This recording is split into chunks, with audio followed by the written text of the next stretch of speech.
நண்பா, எங்கள் இளைய தளபதியை பார்த்து உதயநிதி சார் வந்து தாஜ்மஹால் அட்டை காற்றடிச்சா உருந்துடும்.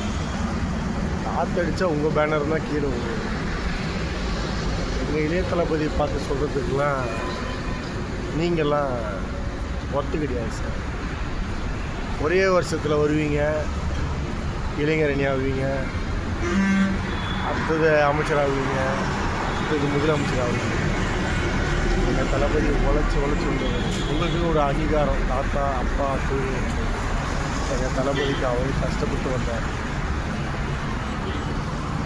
என்ன வேணாலும் சொல்லிக்கங்க. தாஜ்மஹால்னு உங்கள் வாயிலே சொன்னீங்கல்ல, தாஜ்மஹால்ன்றது சாதா விஷயம் இல்லைங்க.